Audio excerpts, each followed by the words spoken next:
Dr. Jared Bernstein joined the Center for Budget and Policy Priorities in May of 2011 as a senior fellow.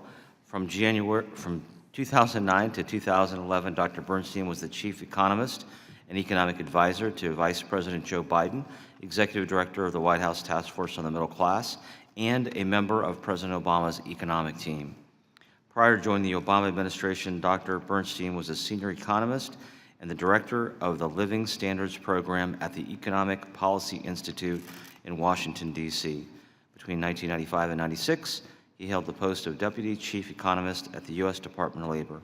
Dr. Bernstein holds a Ph.D. in social welfare from Columbia University. Welcome back, Dr. Bernstein.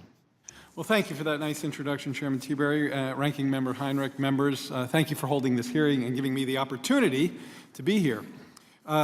I make 5 points in my testimony. First, though the U.S. economy continues to grow steadily at moderate rates and the labor market closes in on full employment, many barriers to economic opportunity and mobility remain in place.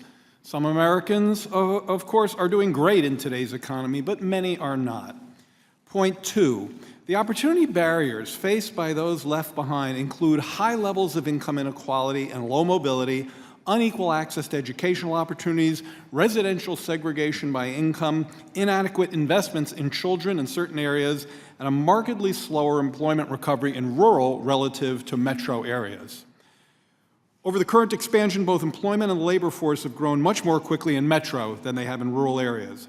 The probability of attending a top-tier college is 50 times higher for those in the top 1% than for those in the bottom 20%. College debt has grown much more quickly for low relative to high-income students. Declining rates of mobility over time are closely associated with the rise of inequality, and taking down these barriers is the key to the opportunity policy agenda. Point 3, faster GDP growth, while obviously a critically important goal, should not be expected to solve opportunity deficits in America today. The reason is inequality. It's already the case that not enough GDP growth is reaching those who've been left behind. Why should we believe that more growth is the full answer, especially absent policies that more directly help connect left-behind people and places to that growth? One highly authoritative study I cite underscores this point. Quote, increasing GDP growth rates alone cannot restore absolute mobility to the rates they've been. In contrast, changing the distribution of growth across income groups to the more equal distribution would reverse more than 70% of the decline in mobility. Point 4. Specific policy solutions targeting opportunity barriers include running tight labor markets, investing in infrastructure, direct job creation, helping small manufacturers, supporting renewable energy investments, supporting work through healthcare, housing, and wage policies, and apprenticeships. While mobility specialists often talk with good reason about moving people to opportunity, Congress must also discover ways to move opportunity to places that have too little of it. Historically, indirect measures like tax incentives to invest in disadvantaged areas have proved ineffective.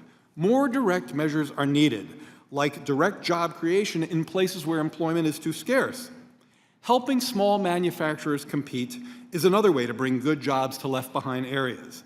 The Commerce Department's Manufacturing Extension Partnership has a strong track record in helping such firms adopt new technology, integrate into global supply chains, strengthen regional partnerships, and connect with national labs researching advanced manufacturing. One recent study found that each dollar spent on the MEP pays for itself 9 times over, quote, as a result of the jobs, investment, and production it supports. Yet the Trump administration's budget defunds this initiative. My final point suggests what not to do. Avoiding policies that keep opportunity barriers in place is just as important as the proactive agenda items I've just noted. Reducing the provision of public health care, regressive tax cuts, budget cuts to programs that help low and moderate income families reconnect to the growing economy would all reduce opportunity. I welcome the chance to explore those points in our further discussion. Thank you.